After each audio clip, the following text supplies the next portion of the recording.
ongoing battle between Russia and Ukraine has currently reached a very different dimension.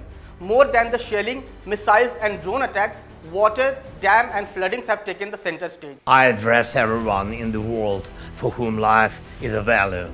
Today, the Russian occupiers have committed the biggest crime of ecocide on the Ukrainian land, not only during this war, but in decades. In fact, the destroyed Kakhovka reservoir is one of the largest in Ukraine. It holds 18 billion cubic meters of water. This happened after a huge portion of a very crucial dam, the Kakhovka Dam on the Dnieper River, that is almost at the epicenter of the site of the present conflict, was blown up. Ukraine says that the dam has been sabotaged by the Russian forces, while Russia maintains that Kyiv's shellings were responsible for the dam's breach. The partial destruction of the dam has unleashed a torrent of water, and Ukraine had issued an emergency flood alert yesterday. In this video, we explain to you the importance of this dam, what its breach currently means, and how this might affect the ongoing battle.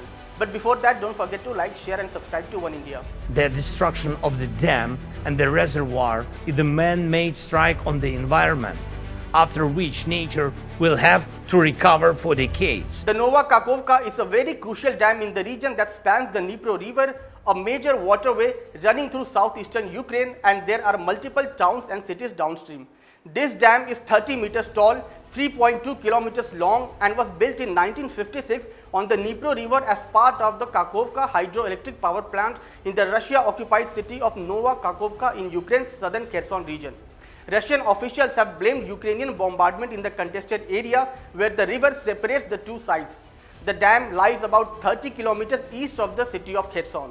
Russian forces captured Kherson in March 2022, but a successful Ukrainian counter-offensive took the city back in November 2022 as Russian troops retreated to the southern bank of the Dnieper River.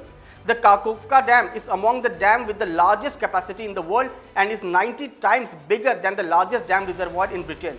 The reservoir it contains holds an estimated 18 billion cubic kilometers of water, which is a massive amount. It is also one of the 6 dams that sit along the Dnieper River and is often referred as the Kakhovka Sea because of the enormity of the volume of water it accumulates. The dam breach came after Kyiv's forces appeared to launch a new series of attacks across the front lines in the south and the east, fueling speculation that their long-awaited counter-offensive might have begun. So, what are the implications of this huge breach that has been laden with accusations and recriminations from both sides? First and the most immediate effect is the complete inundation of the entire region lying downstream. Although flood waters will subside gradually as the surge reaches the Black Sea, but many of the villages and towns along the course of the Dnieper may not be habitable again unless and until a new dam is built. Thousands of homes and livelihoods have already been swept away, along with countless domesticated and wild animals.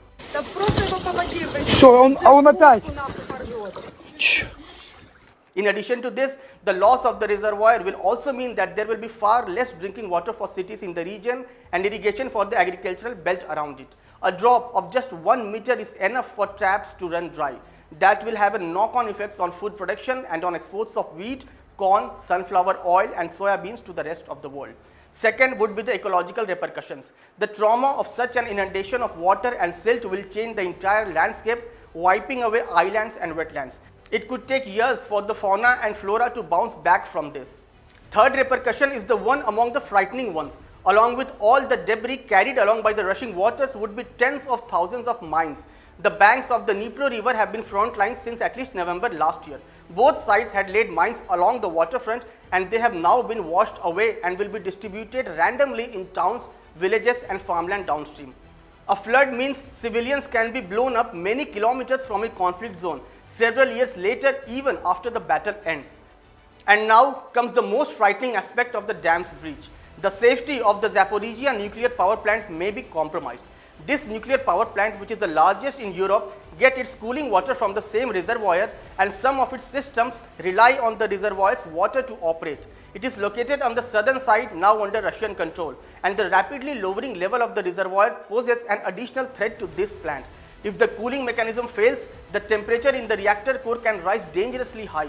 This can cause any nuclear power plant to melt down. The most dramatic such meltdown was the Chernobyl disaster of 1986 that incidentally happened in the very same region. As far as the question of Ukraine's counter-offensive remains, it will most probably have to take a backseat for the time being again. The human cost arising from this breach of dam is too large for both countries and the entire world to overlook. These were the most important ramifications that the breach of Kakhovka Dam will likely entail. We hope you would like this new video. Thank you so much for watching. The deliberate destruction of the hydroelectric dam by terrorists looks the same from all corners of the world. For Africa, Europe, the United States, China, Australia, and India, man-made disasters are evil. We must stop the Russian evil. All other terrorists in the world must see that terror is punished by the world. Thank you. Thank you to everyone who helps us to protect life. Slava Ukraini!